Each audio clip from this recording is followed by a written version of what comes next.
이제 저희가 오늘은 요한계시록 두 번째 묵시를 살펴보고 있는데 세 번째 시간이죠.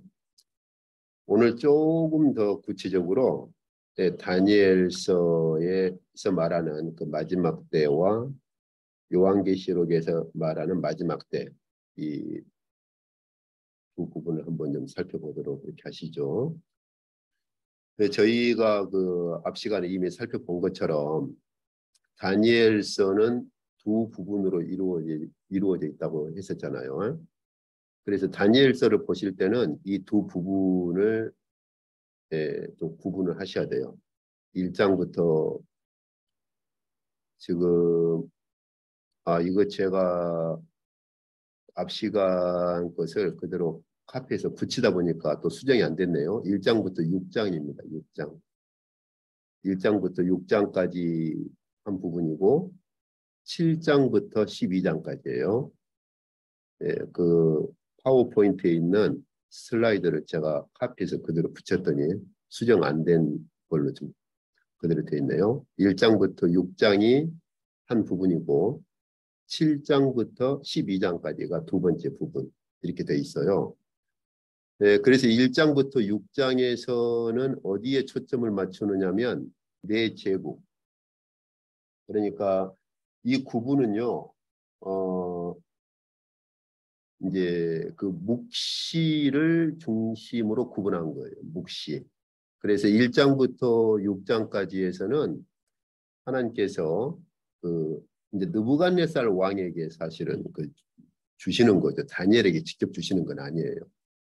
느부갓네살 왕에게 묵시를 보여주셔서 꿈에서 다니엘로 하여금 해석하게 하시는데 초점이 어디에 맞춰져 있어요? 네 제국. 그래서 느부갓네살 이후에 일어날 네 제국에 초점이 맞춰져 있잖아요. 그런데 7장부터 12장은요. 누구에게 묵시가 주어지느냐 하면 다니엘에게 직접 주어집니다. 그래서 그 다니엘에게는요. 네 제국과 함께 네 제국 이후에 일어날 종말에 대한 묵시로 이렇게 더 확장이 돼요. 그러니까 저희가 다니엘서를 보실 때 1장부터 6장까지에서는 느부갓네살에게는 느부갓네살 이후에 하나님께서 어떤 제국을 일으키실 것인가, 즉 세상 역사에 대한 관점만 보여주시는 거예요. 그렇지만 7장부터 12장까지에서 다니엘에게 묵시를 보여주실 때는 단순히 세상 역사로 한정되지 않습니다. 느부갓네살 이후에 일어날 이 세상 역사 안에서 일어날 네 제국과 함께 그렇지만 결국은 종말에는 어떻게 될 것이냐. 하나님께서 느부갓네살 이후에 네 제국을 일으키심으로 끝나느냐? 그렇지 않다는 거예요. 그 네 제국 이후에 종말에 일어날 그 종말에 대한 묵시까지 다니엘에게는 보여주시는 것이죠. 이게 이제 그 다니엘서 1장부터 6장까지 하고 7장부터 12장까지 크게 구분되는 거예요. 그래서 다니엘서를 읽으실 때는 이 두 부분이 어떻게 구분되고 특성이 어떻게 다른가. 그리고 방금 말씀드린 것처럼 1장부터 6장까지는 사실 느부갓네살에게 주십니다. 그렇죠? 그러나 8장부터 12장은 다니엘에게 주셔요. 이런 그 구분과 차이점을 좀 이렇게 머릿속에 담고 좀 다니엘서를 읽으실 필요가 있어요.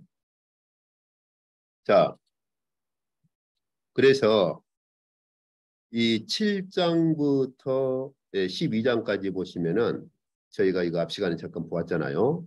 7장에서는 그 느부갓네살 이후에 일어날 그 네 제국을 내 짐승으로 보여주시죠. 이제 느부갓네살에게는 그 큰 신상으로 그렇게 보여주셨는데 이제 다니엘에게는 내 짐승으로 이렇게 보여주십니다. 여기서 초점이 이제 어떻게 바뀌냐면 이 내 짐승이라고 하는 것, 왜 그 짐승으로 보여주느냐면은 단순히 내 제국으로 끝나지 않고 내 제국 이후에 종말에 일어날 역사까지 갈 때 하나님의 백성들을 괴롭게 하고 하나님을 대적한다는 그 측면에서 짐승으로 이제는 그 묵시에서 내 제국을 짐승으로 이렇게 상징화해 가지고 내 제국을 짐승으로 보여주시죠. 이게 7장입니다. 그리고 역시 8장에서 다시 한번 7장에서 보여주셨던 내 제국, 이 내 제국과 함께 종말에 그 마지막 짐승 머리에서 나오는 작은 뿔이 성도를 괴롭게 하는 이런 적그리스도적인 역할을 한다고 하는 것, 이것을 8장에서 다시 반복을 해가지고 이제 이 네 짐승 중에 숫양과 숫염소로 더 초점을 좁혀가요. 그래서 결국은 여기 숫염소 머리에서 나오는 작은 뿔이 이렇게 하나님께 드리는 제사를 없애버리고 성소를 헐어버리는, 조금 더 초점을 더 맞추어 가는 거죠. 그리고 이제 제가 말씀드렸던 것처럼 9장에서는 다니엘이 자기 민족을 대신해서 하나님께 회개의 기도를 하는 게 9장입니다. 그리고 이제 10장, 11장에서는 이 짐승들을 조금 더 구체화해 가지고 왕으로, 묵시에서 왕으로 말씀을 해 주셔요. 이게 이제 10장, 11장인데 구체적으로는 11장에서 남방 왕과 북방 왕을 이제 다룹니다. 10장에서는 이 묵시를 주시는 분의 배경이 나와 있어요. 10장은. 그래서 이 사람의 모양을 하신 분이 오셔가지고 묵시를 주시고 말씀을 하시죠. 자, 그래서 10장, 11장에서 역시 남방 왕과 북방 왕에 대한 묵시를 주시는데 11장에 보시면은 그 북방 왕이 역시 같아요. 제사를 없애버리고 이제 더 구체적이죠. 성소를 헐어버릴 뿐만 아니라 멸망케 할 가증한 것을 세운다. 그래서 여기 7장, 8장, 10장, 11장을 보시면은 묵시가 조금 더 구체적이고 선명해지는 것을 볼 수 있죠. 자, 이제 이것을 저희가 좀 더 이해를 해야 할 게 이제 다음 슬라이드에서 볼 거예요. 저희가 여기서 보시면은 내 짐승에게서 나오는 적그리스도적인 작은 뿔, 숫염소에게서 나오는 적그리스도적인 작은 뿔, 그리고 이 적그리스도와 같은 북방 왕이 종말이 되면 성도를 괴롭게 하고 제사를 없애버리고 성소를 헐어버리고 마지막 더 결정적인 것은 멸망케 할 가증한 것을 세운다라고 되어 있는데요. 여기 이 종말에 대한 이 예언의 그 묵시를 보면 두 가지가 동시에 같이 있어요. 하나는 뭐냐면 종말의 시작에 대한 예언적인 묵시, 종말의 시작. 그리고 또 한 가지는 종말의 성취, 종말이 완성될 것에 대한 예언적인 묵시. 이 두 가지가 함께 공존합니다. 함께. 이제 그런데 오늘날 우리가 볼 때는 이제 좀 구분이 좀 쉬울 수 있겠으나 다니엘 같은 경우는 굉장히 그 부분 때문에 혼란스러워해요. 굉장히 힘들어합니다. 느부갓네살에게 하나님께서 주신 그 묵시, 그 신상에 대한 묵시는 다니엘이 기도하고 나서 쉽게 해석을 해요. 그런데 여기도 보면 사실은 네 제국에 대한 묵시로부터 시작해서 종말에 대한 묵시로 함께 이렇게 이르러 가거든요. 그런데 이 7장에서 그 네 짐승에 대한 묵시를 보았을 때나 숫양과 숫염소에 대한 묵시를 보았을 때나 이 마지막 이 북방왕에 대한 묵시에 대한 말씀을 들었을 때 다니엘이 굉장히 혼란스러워합니다. 이해를 못해요. 이해를 해석을 하지를 못하고 굉장히 혼란스러워해요. 이제 제가 그때 전에도 말씀드렸지만 제가 그 신학을 하던 때가 이제 84년도 제가 84권이라 했잖아요. 그때 그 구약에 나타난 그 하나님의 이 예언에 대해서 이런저런 토의를 하다가 제가 아는 선배님 한 분이 굉장히 좋은 비유를 그때 들었어요. 그래서 지금까지도 제가 기억을 해요. 제가 전에도 말씀드렸잖아요. 구약에 나타난 하나님의 예언은 항상 두 개가 겹쳐 있다고 그랬죠. 1차적인 선취, 1차적으로 먼저 이루어지는 선취적인 그러한 그 예언과 종말에 완성될 예언, 이 두 가지가 공존한다고 했잖아요. 그런데 실제로 구약에서 선지자 같은 경우는 그걸 구분하기를 굉장히 힘들어합니다. 어떤 예언이 1차적으로 선취될 예언이고 어떤 예언이 종말에 완성될 예언인가, 이 두 가지를 구분하기 힘들어해요. 우리야 이제 이미 신약의 그 배경을 가지고 있으니까 구약을 보면은 이것이 하나님께서 그 당시 역사 안에서 이루실 선취적인 1차 예언이고 이것이 종말에 이루어질 궁극적인 예언이구나 하는 걸 구분하기 어렵지가 않죠. 그러나 한번 생각해 보세요. 우리가 이사야 선지자 당시의 사람이라고 생각해 봅시다. 혹은 우리가 다니엘 선지자와 동시대의 사람이라고 생각해 봅시다. 어떻게 구분하겠어요? 도대체 뭐가 1차적으로 이루어질 선취적인 예언이고 뭐가 궁극적으로 이루어질 종말의 예언이냐 하는 것을 그 당시 선지자 같은 경우라면 구분하기 상당히 힘들어요. 쉽지가 않습니다. 네, 그래서 이제 그때 그 선배가 재밌는 비유를 들었어요. 가령 똑같은 산이 이렇게 두 개가 있다고 생각해 봅시다. 똑같은 산이 모양이나 그저 높이가 똑같아요. 그럴 때 앞에서 이 두 산을 바라볼 때 이 두 산이 두 개로 안 보이겠죠. 한 산으로 보이죠. 하나의 산으로. 무슨 말이냐? 구약의 선지자들이 1차적으로 이루어지는 선취적 1차 예언과 종말에 이루어질 2차 예언을 바라볼 때 이게 도대체 어디까지가 1차적으로 이루어질 선취적인 예언이고 궁극적으로 종말에 종말에 성취될 2차 예언인가, 이 구분선을 짓는다는 것은 상당히 그 당시 선지자, 그 당시 사람으로서는 굉장히 힘들죠. 그래서 아까 저희가 다니엘서 7장의 그 네 짐승에 대한 묵시를 다니엘이 본 다음에 여기 보면은 중심에 근심하며 자기가 머릿속으로 보았던 환상, 이것이 굉장히 번민하게 했다. 아주 고민을 많이 합니다.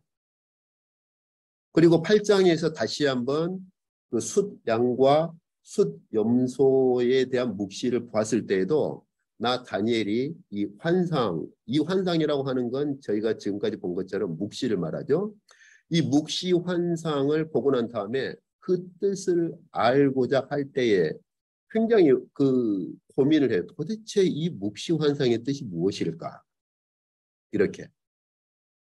왜 그러냐면 저희가 앞에 본 것처럼 이 7장의 그 네 짐승이나 8장에 나오는 숫 양과 숫 염소에 대한 묵시나 이런 것들이 단순히 그 느부갓네살에게 하나님께서 보여주신 것처럼 내 제국으로 끝나지 않거든요. 내 제국 이후에 건너뛰어가지고 종말에 일어날 묵시까지 함께 포함되어 있는데 도대체 이 종말에 대한 묵시에서 어디까지가 1차적으로 먼저 이루어질 선취적인 것이고 어떤 것이 종말에 궁극적으로 성취될 2차적인 예언인가 이걸 구분한다고 하는 건 쉽지가 않죠. 특히 종말에 대한 묵시 같은 경우는.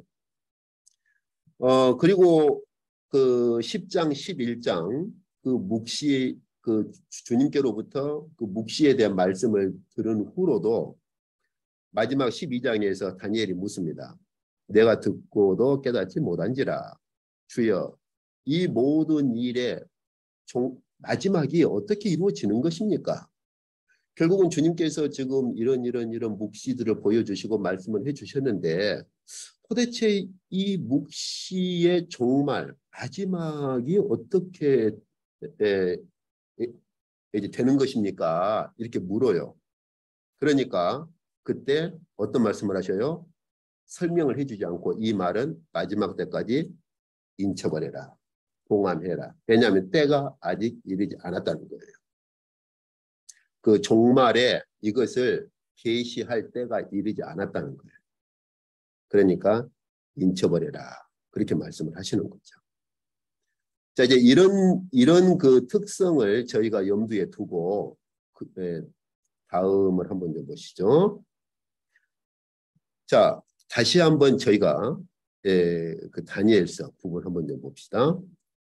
아까 저희가 보신 것처럼 그 다니엘서 7장 1절에서 14절까지는 내 짐승에 대한 묵시와 해석이 1절부터 14절까지입니다.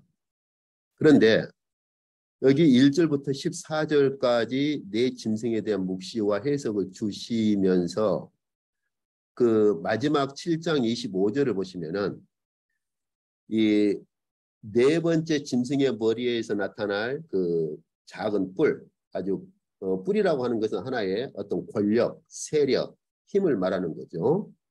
그래서 어떤 그 네 번째 짐승의 머리에서 어떤 권세, 세력이 등장할 것인데 그 네 번째 그 짐승에서 나오는 그 세력으로서 작은 뿔이 어떤 일을 합니까?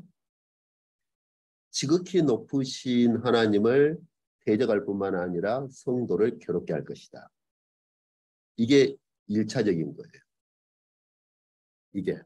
그런데 그리고 나서 7장 26절에 보시면은 7장 22절, 7장 26절에 보시면은 이거 7장 22절은 이제 해석을 하는 그 부분이에요. 해석을 하는 부분이고 7장 26절. 그래서 두 부분을 보시면은 그렇지만 예적부터 항상 계신 분께서 오셔가지고 여기서 오신다고 하는 것은 초림을 말하는 게 아니라 재림을 말하는 거예요. 예적부터 항상 계신 분께서 오셔가지고 지극히 높은 성도들을 위해서 원한을 풀어주실 거라는 거죠. 성도들의 원한을 풀어주실 거라는 거죠. 이거 계시록에 보시면은 마지막 종말의 심판 때 이루어질 일입니다. 이제 저희가 앞으로 그 계시록 좀 더 볼 때 이 부분을 같이 볼 거예요. 그리고 그 때가 이른다. 이 때라고 하는 것은 종말의 완성을 말을 하는 거예요. 그래서 예적부터 항상 계신 분께서 오셔가지고 성도들의 원한을 풀어주실 뿐만 아니라 그때가 이제는 이루어져서 성도들이 영원한 나라를 얻게 될 것이다. 그리고 다시 이것을 7장 26절에서 재해석을 하시는데 그 심판이 시작되면 그는 다시 말하면 하나님을 대적했던 작은 뿔은 권세를 빼앗기고 완전히 멸망할 것이다. 이렇게요. 어떤 걸 알 수 있죠? 이 부분은 그러니까 7장 25절까지에서는 이 부분은 뭐예요? 하나님을 대적하고 성도를 괴롭게 하는 것은 종말이 시작될 때 일어날 일차적인 이제 예언이죠. 종말에 나타날 일차적인 예언. 이제 조금 이따 제가 더 이 부분을 볼 겁니다. 그러나 그걸로 끝나지 않아요. 22절이나 26절을 보면 그렇지만 그걸로 끝난 것이 아니라 때가 되면 예적부터 항상 계신 분께서 오셔가지고 성도들의 원한을 풀어주고 그리고 성도들이 마지막 하나님 나라를 얻게 되고 그리고 심판이 시작되면 하나님을 대적했던 작은 뿔은 완전히 멸망할 것이라는 거죠. 이러한 두 특성이 숫양과 숫염소 묵시에서도 동일하게 다시 한번 반복됩니다. 그래서 이 숫염소의 머리에서 나오는 작은 뿔이 종말이 시작될, 여기서 종말에 나타날 1차 묵시 예언이란 말은 종말의 시작을 말해요. 종말이 시작될 때 나타나는 징조거든요. 그래서 종말이 시작되면 이러한 작은 뿔이 등장해서 여기 군대라고 이렇게 번역을 했는데 이 군대라고 하는 것은 하늘의 천군 천사를 말을 하는 거예요. 일반 이 땅에 있는 군대가 아니라 하늘의 천군 천사의 대주제이신 하나님을 대적하고 조금 더 구체적입니다. 성도를 괴롭게 한다 이렇게 되어 있는데 어떻게 성도를 괴롭게 할 것이냐. 구체적으로 제사를 없애버려요. 하나님께 드리는 제사를 없애버리고 성소를 헐어버립니다. 이것이 저희가 잘 아는 것처럼 주님께서도 말씀을 하셨지만 종말이 시작될 때 나타나는 1차적인 징조예요. 이러한 것들은 종말의 시작을 보여주는 1차적인 징조입니다. 그래서 이러한 작은 뿔이 등장한다라고 하는 것은 종말이 시작된다라고 하는 거예요. 그런데 이게 이제 8장 11절이거든요. 그런데 이 8장 19절이나 25절을 보시면은 그렇지만 하나님의 그 진노하시는 때 심판의 때가 마친 후에 될 일을 알게 하겠다. 그러면서 이 묵시는 정한 때 끝에 관한 묵시다. 이렇게 해요. 그러면은 이제 저희가 계시록을 보면 하나님의 심판이 끝나갈 때, 하나님의 그 진노의 심판이 끝나갈 때 이제 바벨론이 완전히 멸망을 하거든요. 그래서 여기 진노하시는 때, 그 때가 마치면 그게 이제 정한 때 끝에 관한 것인데 그때 보면 그 작은 뿔이 사람의 손으로 말미암지 않고 완전히 깨져버린다는 거죠. 그래서 이 부분은 어떻습니까? 이 부분은 종말의 그 징조의 시작을 말하는 1차 예언이 아니고 종말의 마지막에 이루어질, 그렇죠? 예, 종말의 완성 때 이루어질 일이죠. 그러니까 저희가 그 앞으로 다니엘서에서 7장부터 12장까지를 읽으실 때 세 가지 관점을 안 놓쳐야 돼요. 첫 번째는 느부갓네살 이후에 일으키실 네 제국이 무엇인가 하는 거예요. 그 다음에 두 번째는 하나님께서 그 느부갓네살 이후에 네 제국을 일으키시는 세상 역사로 끝나지 않고 그것을 어디로 옮겨가요? 종말에 나타날 1차적인 징조. 종말에 나타날 1차적인 징조가 무엇인가? 이것에 대한 예언을 볼 수 있어야 됩니다. 그리고 나서 마지막 세 번째는 뭐냐? 근데 그걸로 끝나지 않고 궁극적으로 종말에 이루어지고 완성될 종말에 성취될 궁극적인 묵시 예언이 무엇인가? 이 세 가지. 그래서 다니엘서 7장부터 12장까지 두 번째 부분을 읽으실 때는 이 세 부분을 염두에 두고 본문을 읽으셔야 돼요. 안 그러면 굉장히 혼란스럽습니다. 마치 다니엘이 막 번민을 한 것처럼 분명한 구분이 안 되고 굉장히 혼란스러워 버려요. 다니엘이 이런 것들을 함께 묵시를 봤을 때 혼란스럽지 않겠어요? 그 당시에 혼란스러울 수밖에 없죠. 그리고 나서 이제 10장, 11장. 10장에서는 사람의 모양으로 나타나신 주님과의 그런 대화가 주로 10장이고 그게 이어져서 11장에서 주님께서 다시 묵시에 대한 말씀을 주셔요. 근데 그때는 남방 왕과 북방 왕으로 그렇게 말씀을 하시는데 이 북방 왕이 어떤 일을 하느냐? 하나님의 성소, 하나님의 성소를 더럽히고 똑같죠. 제사를 폐해버리고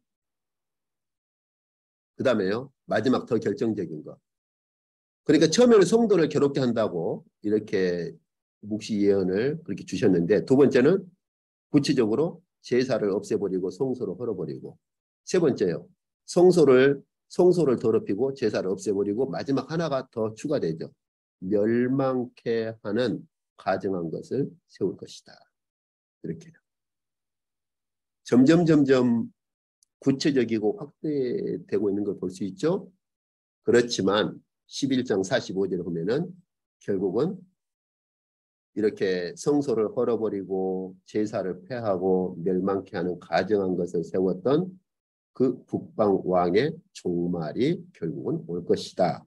이렇게 종말에 성취될 2차적인 묵시 예언을 동시에 주시죠. 그러니까 이런 것들을 잘 구분을 해서 다니엘서를 읽을 수 있어야 합니다. 그래서 이제 저희가 이 부분들이 요한계시록에 어떻게 반영되느냐 하는 것을 좀 보시죠. 제가 늘 말씀드린 것처럼 계시록을 보실 때는 이 다니엘서의 배경을 항상 안 놓치고 보셔야 돼요. 그래서 제가 전에 말씀드린 것처럼 계시록의 다니엘서의 배경에 깔려 있다고 하는 걸 부인하는 사람은 아무도 없어요. 예, 뭐 거기에는 이견이 없습니다. 심지어 에스겔서 배경도 깔려 있는데 대부분은 다니엘서에 초점을 맞추죠. 예, 에스겔서 배경은 언급하는 학자도 있고 언급하지 그걸 그냥 간과하는 혹은 지나쳐버리는 학자도 있죠. 자, 어쨌든 자 그러면은 여기 저희가 전에 한번 간략하게 구조를 보았었는데요.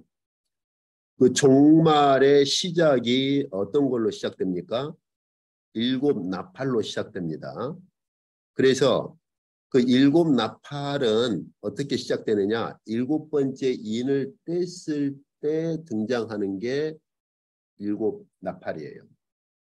이제 이 구조는 저희가 다음 시간에 전에도 한번 저희가 간략하게 보았었잖아요.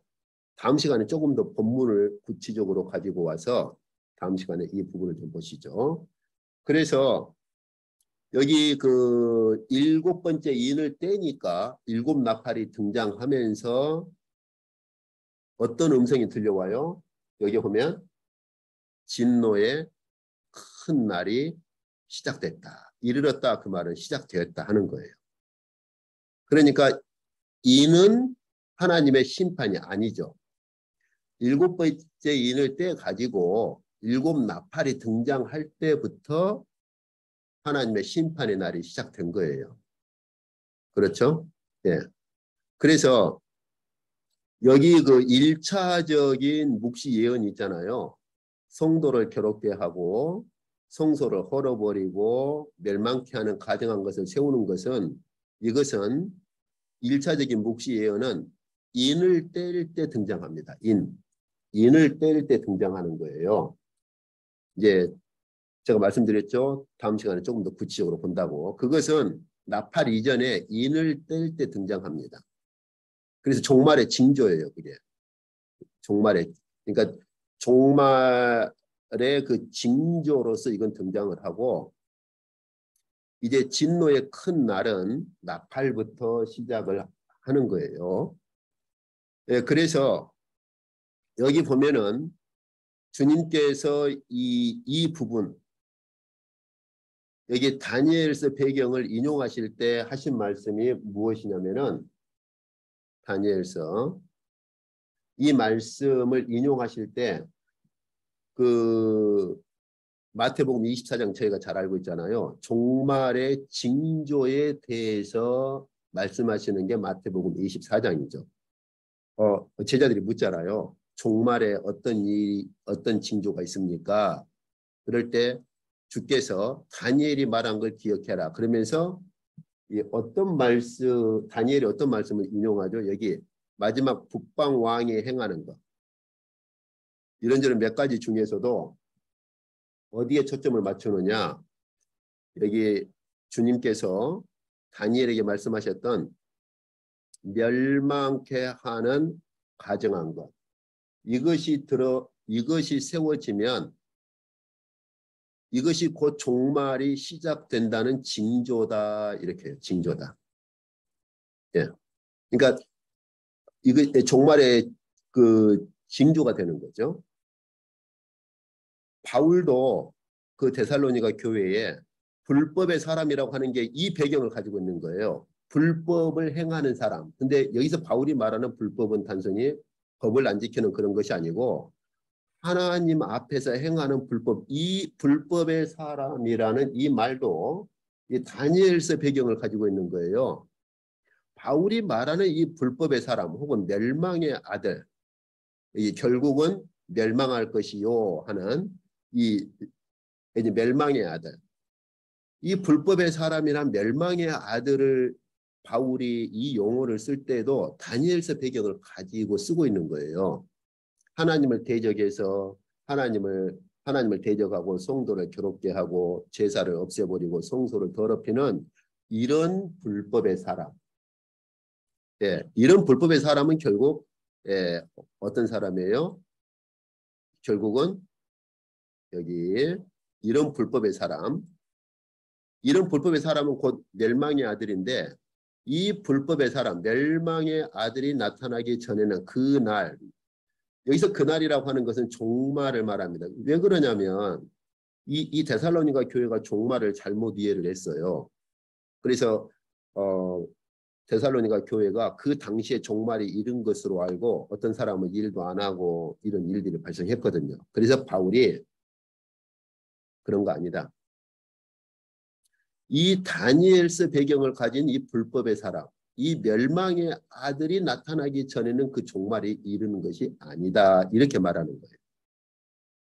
그러니까 여기서 말하는 이 멸망에 가증한 것이 세워지는 것, 그리고 다니엘서 배경에서 말하는 불법의 사람, 멸망의 아들이 등장함으로써 뭐가 성취가 돼요? 종말에 나타날 1차 묵시 예언이 성취가 되는 거고, 그게 이제 종말의 시작이 되는 거예요. 그게. 그러니까 제가 전에도 말씀드렸죠.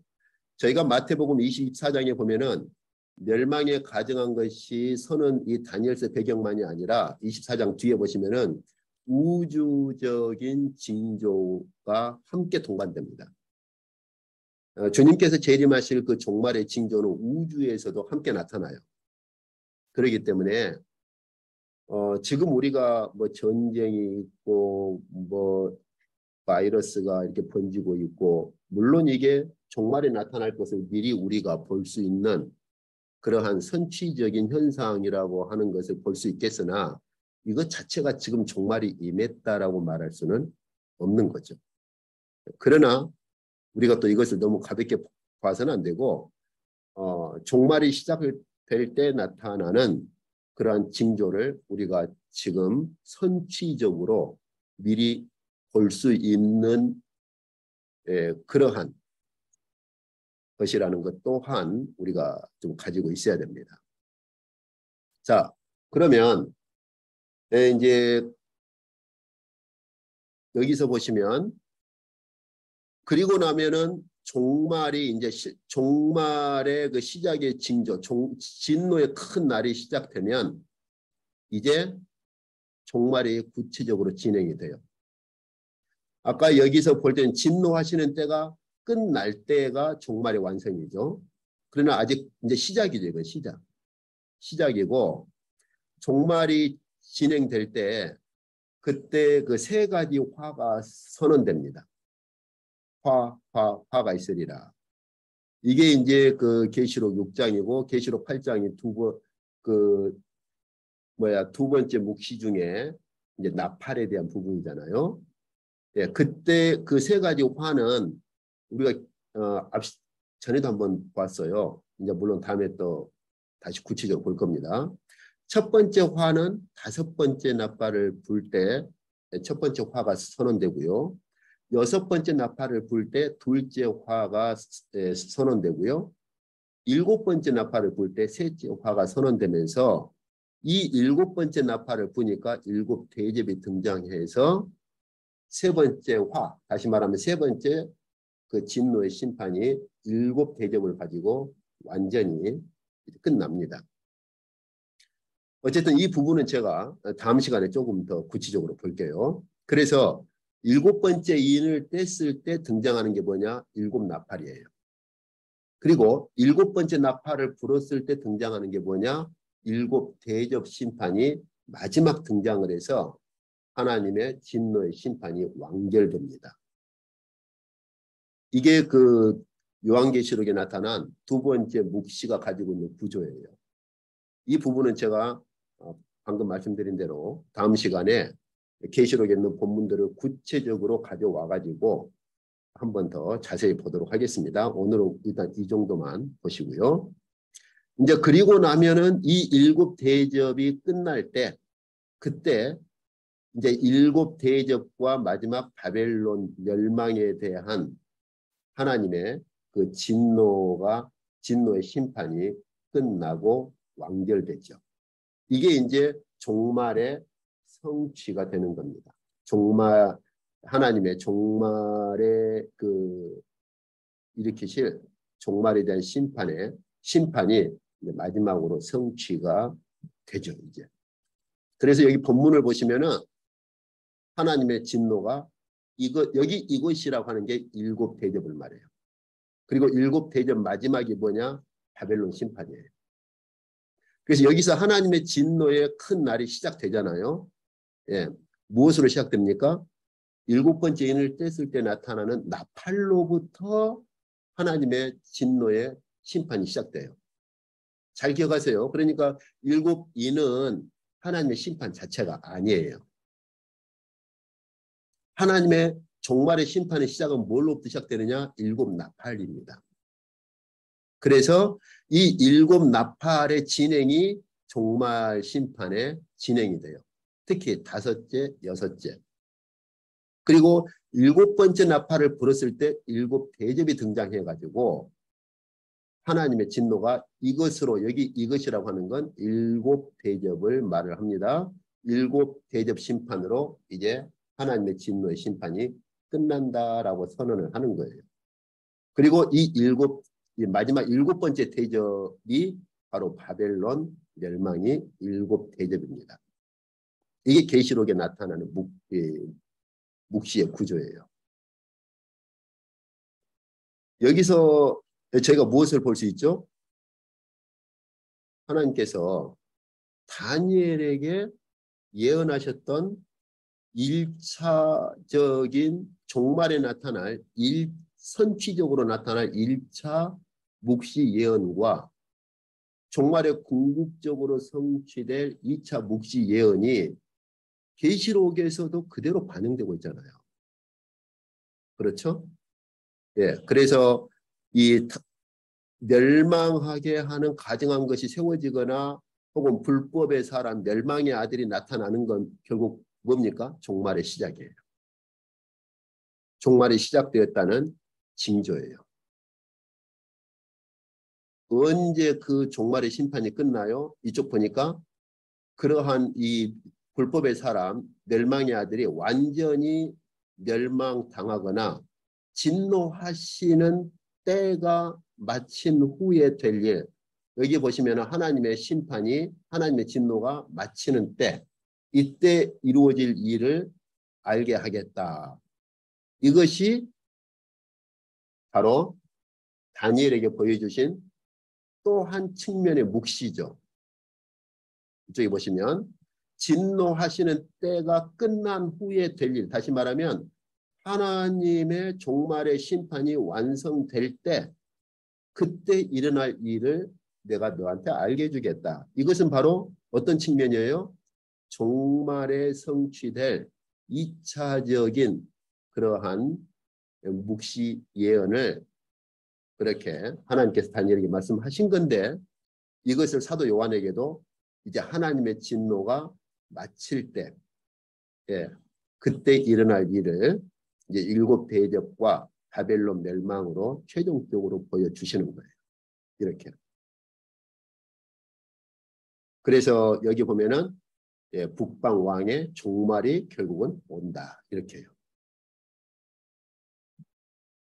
그래서 저희가 이 다니엘서와 계시록을 읽으실 때 하나님께서 다니엘에게 주신 묵시를 계시록에서 조금 더 구체적으로 풀어서 말씀을 하신 그 차이는 있겠으나 다니엘에게 묵시로 보여주신 묵시의 그 근본적인 구조와 사도 요한에게 보여주신 그 계시록에 있는 묵시의 근본적인 구조는 서로 같습니다.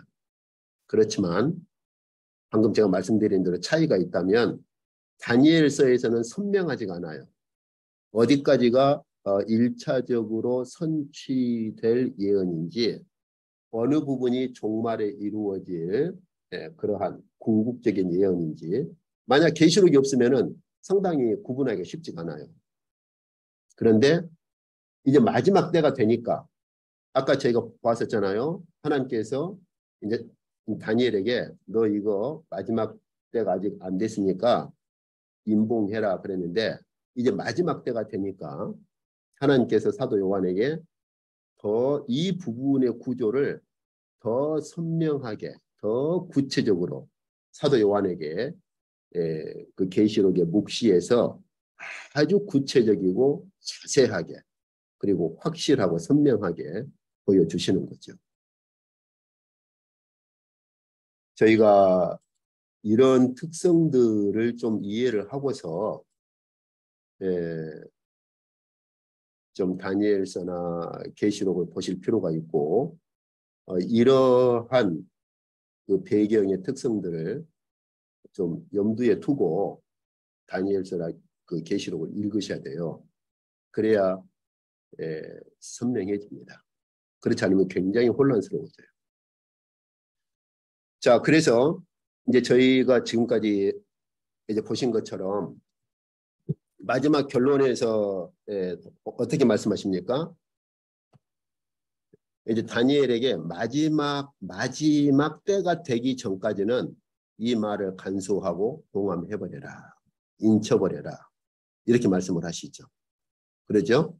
역시 12장 4절만이 아니라 9절에서 다시 한번 반복하시죠. 이건 저희가 전에 보았던 것 아닙니까?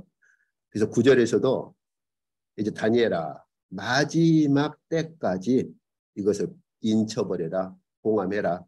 임봉하라는 것이죠. 그런데 하나님께서 사도 요한에게 계시록에 있는 묵시를 보여주실 때 드디어 그 때가 가까웠다. 이제 이 마지막 여기서 말하는 때라고 하는 것은 다니엘서에서 말하는 마지막 때를 말을 하는 것이죠. 그러니까 계시록에서 말하는 이 때를 이해를 정확히 해야 되는데 이 때는 계시록이 아니라 다니엘에게 말씀하신 그 마지막 때를 말씀하신 거예요. 마지막 때까지 임봉해라 그랬는데 이제는 그 다니엘에게 말씀하신 그 마지막 때가 이제는 가까이 임했다는 것이죠. 그러니까 인을 예수 그리스도로 하여금 그 인을 떼도록 하시는 거예요. 그러면서 교회에게 지금 우리가 이런 시대에 살고 있다는 것이죠. 다니엘에게 말씀하신 그 마지막 때가 이제는 임박한 그 시대에 살고 있다는 겁니다. 그렇기 때문에 7 교회에게 칭찬하는 교회는 칭찬을 하고 꾸중하는 교회는 꾸중하고 경각심을 일으키는 교회는 경각심을 일으키는 것이죠. 이건 오늘날 우리도 마찬가지예요. 그러니까 그런 점에서 현재 일어나고 있는 뭐 전쟁이라든지 뭐 이런저런 현상들, 뭐 바이러스라든지 이런 것들을 또 너무 무심하게 저거 신학적으로 잘못 이해를 하는 거야 그렇게 치부할 것은 아니고, 그러나 그렇다고 또 저런 걸 보니까 종말이 시작됐구나 또 이렇게 잘못 이해를 해서도 안 되겠죠. 그러나 종말이 되면 이런 현상들이 나타날 수 있겠구나, 이런 것을 우리가 종말에 나타날 징조를 선취적으로 미리 바라보고 경각심을 가질 필요는 있는 겁니다. 그래서 극과 극으로 가면 안 돼요. 너무 지금이 그 종말이 임했다. 뭐 제가 들어보니까는 뭐 어떤 분들은 뭐 종말이 이미 시작되었다고 해가지고 뭐 또 막 다 팔고 뭐 막 다 처분하고 뭐 그런 분도 그런 몇 분들이 모이는 그런 그룹도 있다, 그런 얘기를 들었는데 아직 종말이 시작된 건 아닙니다. 우주적인 징조는 아직 안 나타났어요. 그러나 제가 거듭거듭 말씀드린 것처럼 그렇지만 종말에 나타날 징조를 우리는 늘 선취적으로 알아볼 수 있어야 됩니다. 자, 그리고 나서 이제 그 종말의 때가 가까웠기 때문에 이제는 일곱 인을 이제 떼실 거라는 거죠. 그래서 이 일곱 인을 떼실 때 아까 제가 본 것처럼 마지막 일곱 번째 인을 떼실 때 종말에 시작될 징조를 묵시로 구체적으로 보여주시는 거예요. 그래서 교회로 하여금 다니엘에게 말씀하신 마지막 때가 가까웠다는 것이죠. 그렇기 때문에 그러면 그 마지막 때가 시작될 그 징조가 무엇인가 하는 것을 구체적으로 이제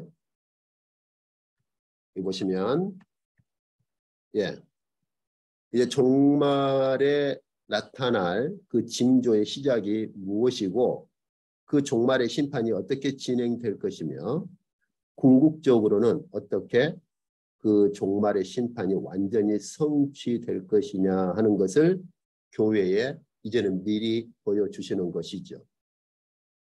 이제는 그 임봉했던 것을 열고 보여주실 때가 된 거예요. 이런 점에서 오늘날 교회나 우리 그리스도인들은 계시록을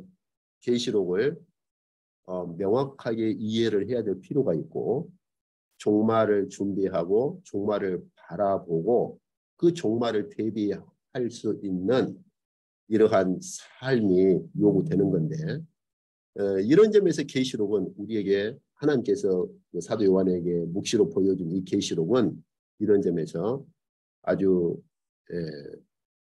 하나님의 백성들에게 절실하게 요구된다, 이렇게 말할 수 있는 것이죠. 오늘 이쪽까지 하도록 하겠습니다. 이제 다음 주에 이제 계시록 본문으로 조금 더 구체적으로 들어가 보도록 하겠습니다.